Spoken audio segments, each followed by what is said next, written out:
Guys, what is up? How are you doing? Blake Beckerman, Keller Williams Luxury. Today I'm at KWHQ. I'm actually starting kind of an educational series.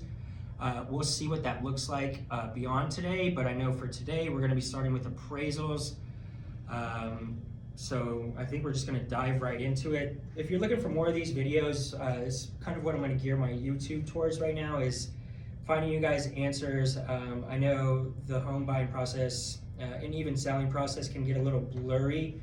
There's some good information out there. Well, there's just a lot of information, and it's on both sides, right? Great, bad, middle, but there's just so much with so many different, platforms for you to pull that information from. So things can get a little murky. If you ever have any questions, you want to talk a little bit more about something, just reach out to me and we'll get you taken care of. Let's get right into it. So an appraisal, what is an appraisal? That's the question. An appraisal is an independent expert assessment of the value of an asset or property, typically provided in a written report by a qualified appraiser. So that is exactly right.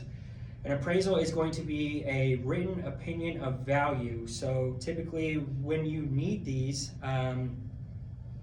you're only required is if you take out a mortgage. And so, if you're going FHA, conventional, if the bank's giving you money, they're going to require that you get an appraisal done. The reason being is that the bank wants to make sure that the property is worth the collateral in the case that you wouldn't pay. So basically, they want to make sure that that house is worth 200 grand if you were to up and leave, because they're going to want to get their money back. That's why you have to do it when you get a loan. The next one we're going to talk about is probably when you should get one. And when you should get one is a lot of times in real estate, especially at the lower price point, a lot of the information is going to be pretty objective. Fireplace, yes or no. Granite countertops, yes or no.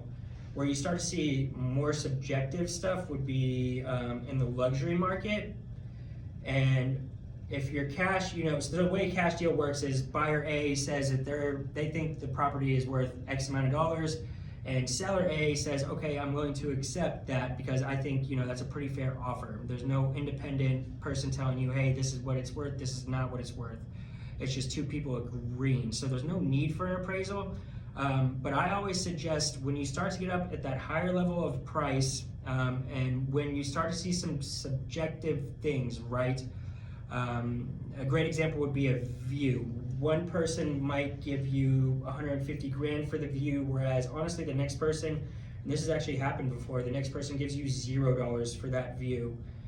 And as a buyer, it's rarely going to hurt you beyond the few $100 that it costs to get it done. I would almost always suggest to do it.